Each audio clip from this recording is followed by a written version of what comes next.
I love how you use the word creativity and creating, the way where you're creating the situation. If you're not taking creative responsibility for even creating conflict, that's also creativity. So I really love that.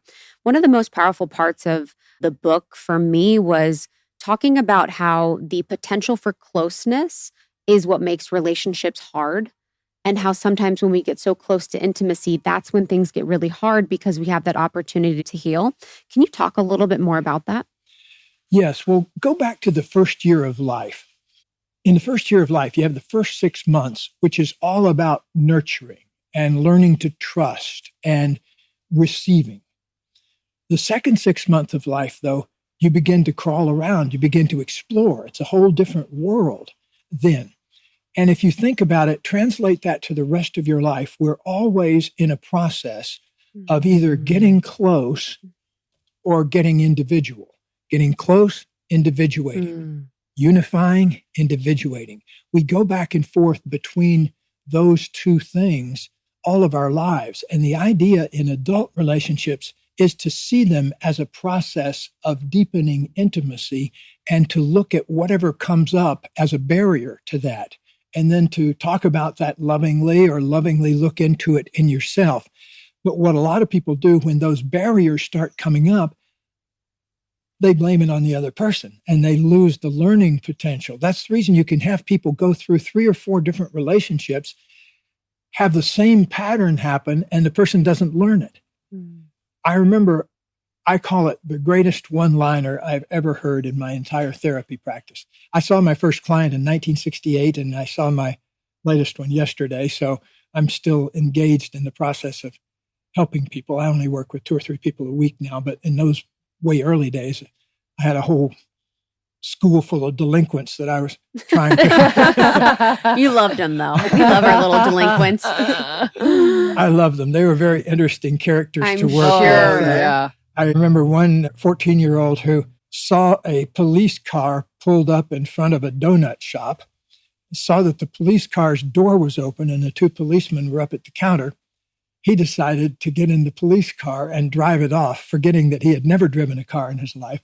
And he made it about 6 blocks before he drove the car through the window of a department store. But here's the key thing. On Monday, I'm working with him and I say, why did you do it? Why did you, of all the possible things you could have done, why did you do that thing? And he said, well, the door was open. And I said, well, okay, we'll go at it a little bit deeper. You know? And he said, well, I knew they had insurance. Wow. So that was the kind of thinking that was very popular in the school that I taught at. That's why these kids had been sent there from all sorts of places. But anyway, back to the greatest one-liner. When I was in my 30s, I was working with a guy who was also in his 30s. I lived in Colorado at the time. And he came in and first session, and I said, what's on your mind?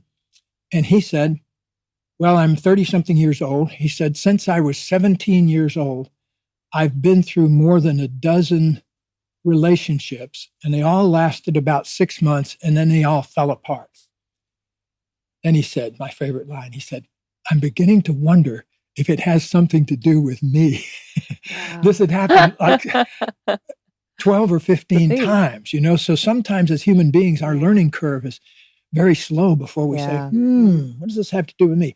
It was so simple once he just opened up that question, though, because it was a classic situation. When he was 6 months old, he was the youngest of 4 brothers. His mother ran off with another man and never appeared again in his life. So he didn't know who she was, but his father kept up this running dialogue. You can't trust women. Women will cheat on you. Women are evil. Just kept this dialogue up throughout my client's life. And I don't know what happened to the other 3 sons, but this guy had created one relationship mess after another, and they all had that 6-month kind of a thing to them. Now, isn't it amazing that the human consciousness as an unconscious entity can manifest that over and over again? All we have to do is turn that around and use that same manifestation power to create things we want, to create things that are good for us, things that are good for us to eat, people that are good for us to love. In my 20s, I had what I called a very damaged picker.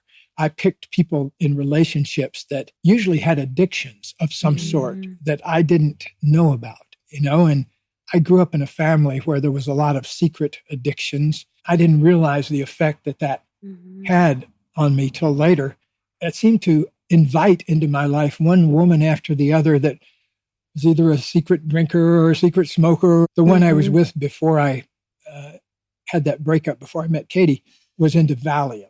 And I didn't really discover it because I'd never taken Valium. And I didn't realize there was these times of the day when she felt a little not there, and it was different. I noticed it. It's just like a person who doesn't drink probably would notice a person who drank even a small amount. But things like that, I realized eventually that was because I had a bad picker. I picked people who had those problems to fit my programming. And so that's one thing that anybody in their 20s and early 30s really needs to look at is, what's my basic program regarding who do I select? Who do I pick? What kind of person do I go for? Do I go for a person who enhances my evolution or one that slows down my evolution? Thank you so much for tuning in to Morning Microdose by Almost 30. We hope you enjoyed waking up. As always, we encourage you to take what resonates and leave the rest. If you enjoyed this trip, tune into the full episode on the Almost 30 podcast. All episode information can be found in the show notes. Make sure to subscribe, and if this becomes a part of your morning routine, be sure to share it with a friend. We have new inspiring doses Monday through Friday. Follow us on Instagram at Morning Microdose, and follow Almost 30 at Almost 30 Podcast. Thanks for listening. We'll see you in the vortex.